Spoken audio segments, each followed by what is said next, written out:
नमस्कार। मेरा नाम है सौरभ कुमार और आप देख रहे हैं पढ़ाई ऑलवेज का यूट्यूब चैनल। दोस्तों, आज की इस वीडियो में हम सोलर सिस्टम, जो हमारा ज्योग्राफी का थर्ड लेक्चर होने वाला है, जो हमारी थर्ड क्लास होने वाली है, इसमें आज हम सोलर सिस्टम के बारे में पढ़ेंगे। प्रीवियस वीडियो आप देख लीजिए अगर आपने नहीं देखा है अब तक, और इस वीडियो को अभी लाइक कर दीजिए क्योंकि लेक्चर अच्छा होने वाला है। सोलर सिस्टम के बारे में आज हम सब अच्छे से इसमें देख लेंगे। तो फ्रेंड्स, आप इस वीडियो को लाइक कर दीजिए। अगर आपने अब तक हमारा चैनल सब्सक्राइब नहीं किया तो आप जब चैनल को सब्सक्राइब कर दीजिए। धन्यवाद। तो चलिए वीडियो शुरू करते हैं। तो देखिए दोस्तों, आज हम सोलर सिस्टम के बारे में पढ़ने वाले हैं। तो सबसे पहले हम देखेंगे सोलर सिस्टम में क्या क्या आता है। तो सबसे पहले देखिए दोस्तों, इसमें सन, सोलर सिस्टम में हम सन को लेते हैं, फिर 8 प्लैनेट्स को लेते हैं। देखिए दोस्तों, इसमें हम 8 प्लैनेट्स ही लेते हैं। जैसे हमने प्लूटो का जो दर्जा ख़त्म कर दिया था 2008 में, इसलिए हम अभी 8 ही प्लैनेट को यूज़ करते हैं, यानी 8 ही प्लैनेट्स को हम, ग्रह को हम देते हैं। फिर उसके बाद हम सैटेलाइट्स देखेंगे। सैटेलाइट जिसका मतलब होता है, देखिए दोस्तों, मून, जो चंद्र होता है उसे हम सैटेलाइट कहते हैं, नेचुरल सैटेलाइट कहते हैं, और फिर कुछ आर्टिफिशियल सैटेलाइट्स भी होते हैं। एस्टेरॉयड्स के बारे में देखेंगे और मेटेरॉइड्स, इन सब मिला के देखिए दोस्तों हमारा सोलर सिस्टम बनता है। तो सोलर सिस्टम में क्या क्या आता है दोस्तों? सबसे पहले आता है सन, फिर प्लैनेट्स, फिर सैटेलाइट्स, फिर एस्टेरॉइड्स और मेटेरॉइड्स। इन सब को मिला के क्या बनता है दोस्तों? हमारा सोलर सिस्टम बनता है। तो ठीक है दोस्तों, तो ये था हमारा सोलर सिस्टम के बारे में थोड़ा सा इंट्रोडक्शन। फिर उसके बाद हम डिटेल में देखेंगे। अभी सन के बारे में देखेंगे दोस्तों। सन, सन जो है दोस्तों वो बहुत ही इम्पोर्टेंट, हमारे जो गैलेक्सी है उसमें सन को हम स्टार कहते हैं। स्टार को हम इसलिए कहते हैं दोस्तों सन को, क्योंकि जो खुद की जो ऊर्जा डेवलप करता है, खुद की जो ऊर्जा बनाता है, उसे हम स्टार कहते हैं। तो सन के पास खुद की ऊर्जा होती है जो अर्थ के पास नहीं होती है। अर्थ, सन की जो सोलर एनर्जी होती है उससे ही आगे के जो हमारे काम होते हैं वो हम उससे करते हैं। तो देखिए दोस्तों, सन, सन के बारे में देखेंगे। अब इसमें देखेंगे सबसे पहला पॉइंट है हमारा, it is the centre of the solar system. तो ठीक है दोस्तों, सन क्या है? हमारा सेंटर पॉइंट है सोलर सिस्टम का। फिर उसके बाद हम देखेंगे सेंटर। सेंटर का मतलब आप समझ गए होंगे कि सोलर सिस्टम के जो केंद्रक होता है वो हमारा सन होता है। ठीक है दोस्तों, energy develop in the sun by the help of solar fusion, nuclear fusion reaction. तो जो डेवलप होती है एनर्जी सन में, वो किससे डेवलप होती है? न्यूक्लियर फ्यूजन रिएक्शन से होती है, फ्यूजन रिएक्शन से। ठीक है दोस्तों, तो किससे डेवलप होती है सन के अंदर एनर्जी? न्यूक्लियर फ्यूजन से, रिएक्शन से एनर्जी डेवलप होती है। तो हमारा दूसरा पॉइंट हो गया। तो सेंटर में क्या है दोस्तों? सोलर सिस्टम के सन है, और जो एनर्जी डेवलप होती है सन से, वो किस रिएक्शन की वजह से होती है? न्यूक्लियर फ्यूजन रिएक्शन की वजह से एनर्जी डेवलप होती है। हमारा थर्ड पॉइंट देखेंगे दोस्तों, इन विच हाइड्रोजन ट्रांसफॉर्म इनटू हीलियम। तो उसमें क्या होता है दोस्तों? हाइड्रोजन जो होता है वो हीलियम में ट्रांसफॉर्म हो जाता है।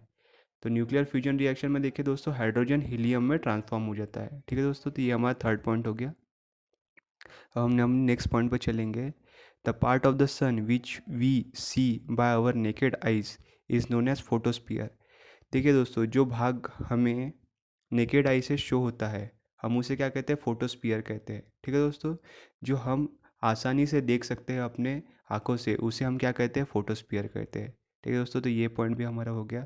फिर हम नेक्स्ट पॉइंट पर चलेंगे दोस्तों। अभी अब देखिए, when solar eclipse happens, the outer of the sun which is visible to us is known as corona।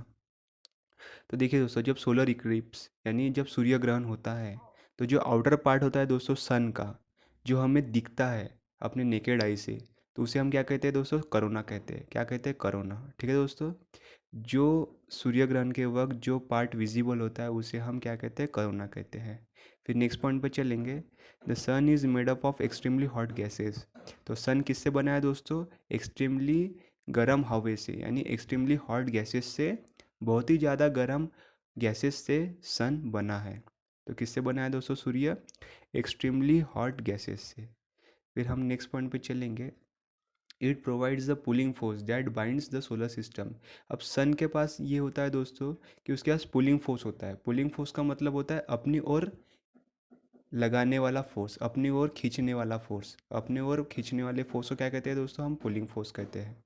अब देखिए, अपने ओर खींचने वाले फोर्स को हम क्या कहते हैं दोस्तों? पुलिंग फोर्स कहते हैं। ठीक है दोस्तों। अब उसके पास क्या होता है, देखिए दोस्तों, सन के पास पुलिंग फोर्स होता है, इसीलिए क्या होता है, हमारी जो सोलर सिस्टम है वो बाइंड होती है, यानी एक जगह पे रहती है दोस्तों सोलर सिस्टम। ठीक है दोस्तों। सोलर सिस्टम क्या कहती है, बाइंड करके रखता है सन। उसके पास पुलिंग फोर्स होता है। पुलिंग फोर्स का मतलब उसके पास खुद की तरफ खींचने की एक ताकत होती है, तो उसे हम क्या कहते हैं दोस्तों, पुलिंग फोर्स कहते हैं। फिर नेक्स्ट है दोस्तों, the sun is ultimate source of heat and energy for the solar system. अब सन क्या है दोस्तों, अल्टीमेट सोर्स, यानी एकमात्र सोर्स है हीट और लाइट का फॉर द सोलर सिस्टम। अब सन से क्या मिलता है दोस्तों, हमें लाइट भी मिलता है और हीट भी मिलती है, तो ये अल्टीमेट अल्टीमेट सोर्स है दोस्तों सन का। ठीक है दोस्तों, सोलर सिस्टम में। ठीक है, फिर नेक्स्ट पॉइंट पे चलेंगे। The sun is about 150 million kilometer away from the earth, यानी 150 मिलियन किलोमीटर दोनों में दूरी है दोस्तों, सन और अर्थ में दूरी है। कितनी है दूरी दोस्तों, सूर्य और पृथ्वी में दूरी कितनी है, 150 kilometre million kilometre, 150 million kilometre की दूरी है दोस्तों। ठीक है दोस्तों, सन और अर्थ में। उसके बाद हम नेक्स्ट पॉइंट पे चलेंगे। The dark spots on the sun is known as sun spots. अब जो डार्क स्पॉट्स होते हैं दोस्तों सन में, जो बाद में भर भी जाते हैं, हम उसमें देखेंगे, जो डार्क स्पॉट्स होते हैं सन में, उसे हम सन स्पॉट कहते हैं। And has the temperature about 1500 degree Celsius, यानी 1500 डिग्री सेल्सियस, यानी 1500 डिग्री सेल्सियस वो जो सन स्पॉट्स होते हैं उसका टेम्परेचर होता है। कितना टेम्परेचर होता है दोस्तों, 1500 डिग्री सेल्सियस। जो पॉइंट्स होते हैं, जो डार्क पॉइंट्स होते हैं सन के ऊपर, हम उसे क्या कहते हैं, सन स्पॉट्स कहते हैं, और उसका जो टेम्परेचर होता है वो होता है 1500 डिग्री सेल्सियस। अब हम नेक्स्ट पॉइंट पे चलेंगे, उसमें यह देखिए दोस्तों, छोटा सा पॉइंट है। It takes almost 11 years to vanish the spots. अब जो स्पॉट्स बने होते हैं दोस्तों, जो सन स्पॉट्स बने होते हैं, उसे जो मिटने के लिए, यानी ख़त्म होने के लिए लगभग 11 साल लगते हैं। कितने साल लगते हैं दोस्तों, 11 साल लगते हैं। ठीक है दोस्तों, कितने साल लगते हैं, 11 साल लगते हैं। तो हमने देखिए दोस्तों सन में पूरा देख लिया। सबसे पहले देखा था दोस्तों, sun is the centre of the solar system. फिर जो एनर्जी बनती है वो न्यूक्लियर फ्यूजन से बनती है, जो उसमें क्या होता है दोस्तों, हाइड्रोजन हीलियम में ट्रांसफॉर्म हो जाता है। फिर उसके बाद हमने देखा था सन, जो आई से हम देख सकते हैं उसे हम क्या कहते हैं, फोटोस्फीयर कहते हैं। जो हम अपने नेकेड आई से सन को देखते हैं उसे हम फोटोस्फीयर कहते हैं। जो सोलर इक्लिप्स के वक्त, यानी जब सूर्य ग्रहण होता है, जो आउटर पार्ट हमें विजिबल होता है उसे हम कोरोना कहते हैं। सन किससे बना है दोस्तों, एक्सट्रीमली हॉट गैसेस से बना है। फिर उसके बाद हमने देखा था उसके पास एक पुलिंग फोर्स है, उसके वजह से हम पूरे सोलर सिस्टम को बाइंड करके रखते हैं। ठीक है दोस्तों, सन के पास एक पुलिंग फोर्स होता है, उसके वजह से हम पूरे सोलर सिस्टम को बाइंड करके रखते हैं। फिर उसके बाद अल्टीमेट सोर्स है हीट और लाइट के लिए सोलर सिस्टम में। सन और अर्थ में कितनी दूरी है, 150 मिलियन किलोमीटर की दूरी है दोस्तों, अर्थ और सन में। फिर उसके बाद जो सन स्पॉट होते हैं उसे हम क्या कहते हैं, जो सन के ऊपर जो स्पॉट्स होते हैं, डार्क स्पॉट्स होते हैं, उन्हें हम सन स्पॉट्स कहते हैं। और उसका जो टेम्परेचर होता है वो 1500 डिग्री सेल्सियस होता है। और जो सन स्पॉट्स होते हैं उसको मिटने के लिए कम से कम 11 ईयर्स का, यानी 11 साल का वक्त लगता है। तो ये था हमारा सन। अब हम चलेंगे दोस्तों प्लैनेट्स के ऊपर। अब हम प्लैनेट्स देखेंगे दोस्तों। हमने क्या देखा था दोस्तों, कि जो प्लूटो होता था, जो प्लूटो जो प्लैनेट था दोस्तों, हमने उसका दर्जा 2008 में ख़त्म कर दिया था, क्योंकि वो दूसरों के ऑर्बिट में जाता था। ठीक है दोस्तों। तो हमारे पास अभी बचे हैं दोस्तों 80 प्लैनेट्स बचे हैं। पहले हमारे पास 9 प्लैनेट्स है, 9 प्लैनेट्स है, अब हमारे पास कितने प्लैनेट्स है, 9 ही 80 प्लैनेट्स है। ठीक है दोस्तों। तो सबसे पहले हम देखेंगे हमारे पास कौन कौन से प्लैनेट्स है। तो मर्क्यूरी है दोस्तों हमारे पास, मर्क्यूरी, वीनस, अर्थ, मार्स, जुपिटर, सैटर्न, यूरेनस और आखिरी में नेपच्यून। ठीक है दोस्तों। और नेपच्यून, हमारे पास कितने प्लैनेट्स हैं, मर्क्यूरी, वीनस, अर्थ, मार्स, जुपिटर, सैटर्न, यूरेनस और नेपच्यून। तो ये हमारे पास 8 प्लैनेट है दोस्तों, ये असेंडिंग ऑर्डर में। उसके बाद हम देखेंगे कि कौन कौन से साइज़ में, डेंसिटी में, और जो छोटे ग्रह है, बड़े ग्रह, हम इसमें हम सब देखेंगे असेंडिंग ऑर्डर और डिसेंडिंग ऑर्डर में। तो ये हमारा असेंडिंग ऑर्डर है दोस्तों, मर्क्यूरी, वीनस, अर्थ, मार्स, जुपिटर, सैटर्न, यूरेनस और लास्ट में नेपच्यून। ठीक है दोस्तों। तो ये हमारे ये थे। अब हम चलेंगे आगे में। इसमें हम सबसे पहले पॉइंट में देखेंगे, इसमें जो सबसे पहला पॉइंट है, these all 8 planets revolving around the sun in a fix path. ठीक है दोस्तों। तो ये जो हमारे 8 प्लैनेट्स हैं, मर्क्यूरी से लेकर नेपच्यून तक, वो सन के रिवॉल्व में घूमते हैं एक फिक्स पाथ में, यानी एक फिक्स पाथ में, एक फिक्स ऑर्बिट में ये सन के अराउंड रिवॉल्व करते हैं। ये हमारा सबसे पहला पॉइंट हो गया। फिर the planets revolving in a fix path is known as orbit. और जो फिक्स पाथ होता है उसे हम क्या कहते हैं, ऑर्बिट कहते हैं। यही हमारा नेक्स्ट पॉइंट था दोस्तों, the planets revolving in a fix path is known as orbit. जो प्लैनेट्स जो फिक्स पाथ में जो रिवॉल्व करते हैं उसे हम क्या कहते हैं, ऑर्बिट कहते हैं। फिर उसके बाद हम नेक्स्ट पॉइंट देखेंगे, Mercury is the nearest to the sun. तो सबसे पहला जो हमारा सबसे नियरेस्ट प्लैनेट है वो कौन सा है, मर्क्यूरी है। कौन सा है दोस्तों, मर्क्यूरी प्लैनेट है। फिर उसके बाद हम नेक्स्ट पॉइंट देखेंगे, Neptune is very far to the sun. तो नेपच्यून हमारा सबसे लास्ट प्लैनेट है और सबसे दूर है सन से। ठीक है दोस्तों, सबसे पास मर्क्यूरी है और सबसे लास्ट में कौन सा है, नेपच्यून है हमारा। कौन सा है दोस्तों, नेपच्यून है। फिर Venus is consider as a earth twin because its size and shape are very similar to earth. और वीनस जो ग्रह है दोस्तों उसे हम अर्थ ट्विन भी कहते हैं, क्योंकि उसका जो साइज़, यानी उसका जो साइज़ और उसका जो आकार है, उसकी जो साइज़ है और जिसका आकार है वो सिमिलर टू द अर्थ है। जिसकी आकार और जो साइज़ होता है वो अर्थ के सिमिलर है, इसलिए हम क्या, वीनस को क्या कहते हैं दोस्तों, अर्थ ट्विन्स कहते हैं। तो आपको डायरेक्ट क्वेश्चन में आ सकता है कि अर्थ ट्विन किसे कहा जाता है। ऑप्शन में आएगा दोस्तों तो आप वीनस को टिक कर दीजिए। ठीक है दोस्तों, तो हमने इसमें देखा कि जो फिक्स पाथ में घूमना चाहिए उसे हम क्या कहते हैं, प्लैनेट्स कहते हैं। और जो फिक्स पाथ में जो फिक्स पाथ होता है उसे हम क्या कहते हैं, ऑर्बिट कहते हैं। मर्क्यूरी क्या है, सबसे नियरेस्ट प्लैनेट है। ठीक है दोस्तों, नेपच्यून सबसे फारेस्ट प्लैनेट है। वीनस को हम क्या कहते हैं, अर्थ ट्विन कहते हैं। ठीक है दोस्तों, तो ये था हमारे दोस्तों प्लैनेट्स के बारे में। आगे चलते हैं। अब हम देखेंगे दोस्तों असेंडिंग ऑर्डर में। ठीक है दोस्तों, तो असेंडिंग ऑर्डर में सबसे पहले देखेंगे, तो असेंडिंग ऑर्डर में हम देखेंगे मर्क्यूरी, वीनस, अर्थ, मार्स, जुपिटर, सैटर्न, यूरेनस और नेपच्यून। तो ये था हमारा दोस्तों असेंडिंग ऑर्डर, यानी सन से लेकर, यानी सन से जो सबसे पास है और जो सबसे लास्ट है उसके उसके हिसाब से हमने इसमें देखा। तो सबसे पहला कौन सा प्लेनेट है दोस्तों, सन से, मर्क्यूरी है। तो हमने मर्क्यूरी इसमें असेंडिंग में लिया। फिर वीनस, फिर अर्थ, मार्स, जुपिटर, सैटर्न, यूरेनस और नेपच्यून। तो ये हमारा असेंडिंग ऑर्डर में था दोस्तों। फिर हम देखेंगे दोस्तों साइज़ के अकॉर्डिंग डिसेंडिंग ऑर्डर में, यानी सबसे बड़ा, फिर उससे छोटा, फिर उससे छोटा, ऐसे और सबसे छोटा। तो इसमें हम देखेंगे डिसेंडिंग ऑर्डर में। तो डिसेंडिंग ऑर्डर में हम देखेंगे दोस्तों, तो इसमें देखेंगे जुपिटर दोस्तों वो सबसे बड़ा प्लैनेट है हमारा, गैसियस प्लैनेट है। आगे देखेंगे ग्लेसियस प्लैनेट क्या होता है। पर जुपिटर जो है दोस्तों वो सबसे बड़ा प्लैनेट है, यानी सबसे साइज़ में सबसे बड़ा प्लैनेट जुपिटर है। फिर उसके बाद सैटर्न है। ठीक है दोस्तों, सबसे बड़ा जुपिटर, सैटर्न, यूरेनस और नेपच्यून। ठीक है दोस्तों, ये हमारे चार प्लैनेट गैसियस है। मैं आगे आपको बताऊंगा। जुपिटर सबसे बड़ा प्लैनेट है, फिर उससे छोटा सैटर्न है, फिर उससे छोटा यूरेनस है, फिर नेपच्यून है। फिर फिफ्थ नंबर पर है दोस्तों अर्थ। ठीक है दोस्तों, अर्थ है। फिर उसके बाद वीनस है दोस्तों। वीनस को क्या कहते हैं दोस्तों हम, बताइए आप, कमेंट में बताइए। फिर मार्स है दोस्तों, और लास्ट में मर्क्यूरी, यानी मर्क्यूरी सबसे छोटा प्लैनेट है साइज़ में और जुपिटर सबसे बड़ा है साइज़ में। तो सबसे पहला जुपिटर, फिर सैटर्न, यूरेनस, नेपच्यून, अर्थ, वीनस, मार्स और मर्क्यूरी।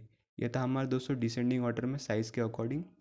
फिर हम चलेंगे आगे, क्लासिफिकेशन ऑफ प्लैनेट्स देखेंगे दोस्तों।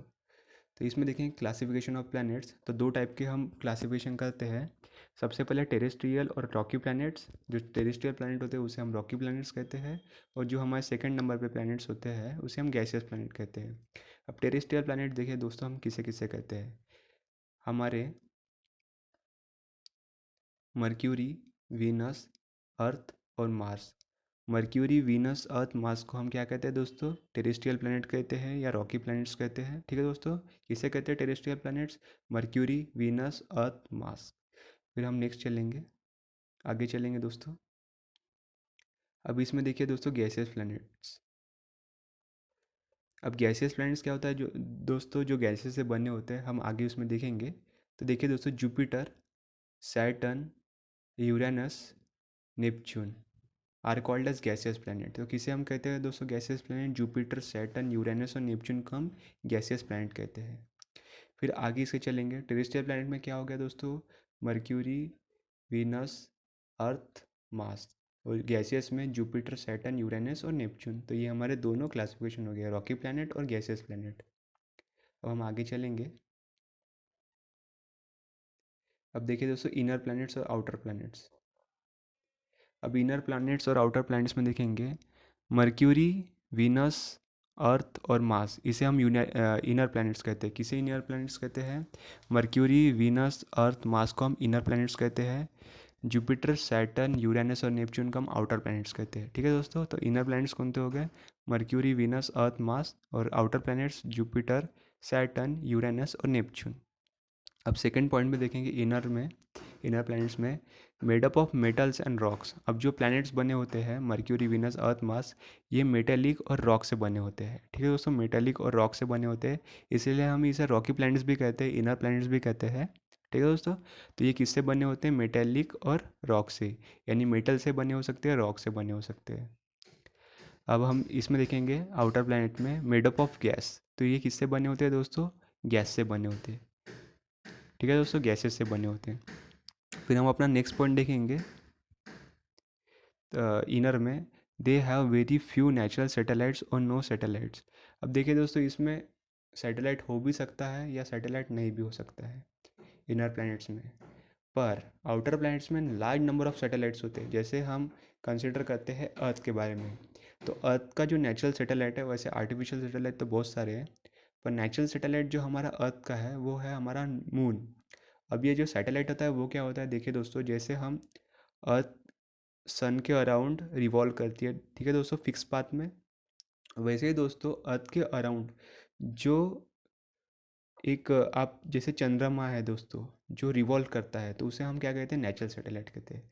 तो हमारे जो यानी अर्थ के जो अराउंड जो रिवॉल्व करता है उसे हम क्या कहते हैं? सैटेलाइट कहते हैं। नेचुरल सैटेलाइट हमारा एक ही है, मून ही है हमारा दोस्तों नेचुरल सैटेलाइट, पर आर्टिफिशियल सैटेलाइट बहुत सारे हैं। तो वैसे देखिए दोस्तों, तो इनर में सैटेलाइट हो भी सकते हैं या सैटेलाइट नहीं भी हो सकते हैं, वो डिपेंड करता है। तो जैसे हमारा अर्थ का मून क्या है? हमारा नेचुरल सैटेलाइट है। पर जो आउटर प्लैनेट होते हैं उसमें बहुत ज़्यादा large number of natural satellites होते हैं, बहुत ज़्यादा natural large number of natural satellites होते हैं दोस्तों। तो ये था दोस्तों हमारा वीडियो। एक बार हम इसे और एक बार देख लेते हैं क्या क्या है इसमें, थोड़ा सा एक बार समरी देख लेते हैं, फिर हम ये लेक्चर ख़त्म करेंगे। ठीक है दोस्तों, तो आज हमने इसमें पढ़ा सोलर सिस्टम के बारे में। तो उसमें क्या क्या होता है? सन होता है, प्लैनेट्स होते हैं, सैटेलाइट होते हैं, एस्ट्रॉयड होते हैं, मेटेरॉइड्स होते हैं, सब मिला के हमारा क्या बनता है दोस्तों? सोलर सिस्टम बनता है। फिर उसमें सन के बारे में पढ़ा था, सेंटर में होता है, न्यूक्लियर फ्यूजन रिएक्शन होती है, हाइड्रोजन हीलियम में कन्वर्ट होता है। जो हम नेकेड आई से देखते हैं उसे हम फोटोस्फीयर कहते हैं। जो विजिबल होता है सूर्य ग्रहण के वक्त उसे हम कोरोना कहते हैं। एक्सट्रीमली हॉट गैसेस से बना है। अर्थ और सन की दूरी 150 मिलियन किलोमीटर है, ये हमने देखा था। डार्क स्पॉट को हम क्या कहते हैं? सन स्पॉट्स कहते हैं। उसका जो टेम्परेचर होता है 1500 डिग्री सेल्सियस होता है, और 11 साल उसे भरने में लगते हैं। प्लैनेट्स में देखे तो दोस्तों 8 प्लैनेट्स हमने देखा था इसमें, मर्क्यूरी, विनस, अर्थ, मार्स, जुपिटर, सैटर्न, यूरेनस और नेपच्यून। ये असेंडिंग ऑर्डर में है। फिर उसमें हमने 8 प्लैनेट्स बताया था कि जो एक फिक्स पाथ में जो सन के अराउंड रिवॉल्व करता है उसे हम क्या कहते हैं? प्लैनेट्स कहते हैं। ठीक है दोस्तों, फिर जो फिक्स पाथ होता है उसे हम क्या कहते हैं? ऑर्बिट कहते हैं। मर्क्यूरी सबसे नज़दीक का प्लेनेट है सन का, और सबसे जो फार प्लेनेट है वो है नेपच्यून है। वीनस को हम अर्थ ट्विन कहते हैं क्योंकि उसका जो साइज़ और शेप है वो अर्थ से मिलता जुलता है, इसलिए हम वीनस को क्या कहते हैं दोस्तों? अर्थ ट्विन कहते हैं। फिर हमने असेंडिंग ऑर्डर में देखा था मर्क्यूरी, वीनस, अर्थ, मार्स, जुपिटर, सैटर्न, यूरेनस, ये अकॉर्डिंग टू द सन से है, यानी मर्क्यूरी सबसे पहला नंबर पे आएगा दोस्तों, और जो नेपच्यून आएगा वो हमारा सबसे लास्ट नंबर पर आएगा। फिर अकॉर्डिंग टू हमने ये देखा था साइज़ की डिसेंडिंग ऑर्डर में, यानी सबसे बड़ा फिर उससे छोटा फिर सबसे छोटा, ऐसा देखा था। तो सबसे बड़ा प्लैनेट जुपिटर है दोस्तों, फिर सैटर्न है, फिर यूरेनस है, नेपच्यून है, अर्थ है, वीनस है, मार्स है और मर्क्यूरी है। ये हमारा डिसेंडिंग ऑर्डर में हो गया था दोस्तों। फिर हमने देखा था दो टाइप के प्लैनेट्स को क्लासिफिकेशन किया जाता है। सबसे पहला रॉकी प्लैनेट्स, और सेकंड नंबर पे है गैसियस प्लैनेट। तो रॉकी प्लैनेट्स क्या होता है दोस्तों? जो मेटल से और रॉक से बने होते हैं उसे हम क्या कहते हैं दोस्तों? रॉकी प्लैनेट्स कहते हैं, टेरेस्ट्रियल प्लैनेट कहते हैं, और जो गैसियस से बनता है उसे हम गैसियस प्लैनेट कहते हैं। अब हमने इसमें सब देखा था दोस्तों, ये वाला इनर प्लैनेट्स आउटर प्लैनेट्स देखा था। जो इनर प्लैनेट्स होते हैं उसमें फ्यू सैटेलाइट्स हो सकते हैं या नो सैटेलाइट भी हो सकते हैं, पर जो हमारे आउटर प्लैनेट होते हैं उसमें large number of natural satellites होते हैं। ठीक है दोस्तों, तो आज हमने इसमें आज हमारे लेक्चर में हमने सोलर सिस्टम के बारे में पूरा इसमें देख लिया है दोस्तों। अगले लेक्चर में हम कुछ और देखेंगे। अगर ये वीडियो आपको अच्छा लगा हो तो इसे लाइक कर दीजिए, और आपको कुछ चाहिए होगा तो आप हमें कमेंट करके उसके बारे में आप ये कर सकते हैं, पूछ सकते हैं। वीडियो को लाइक करिए, चैनल को सब्सक्राइब करिए। Keep smiling. थैंक यू, धन्यवाद।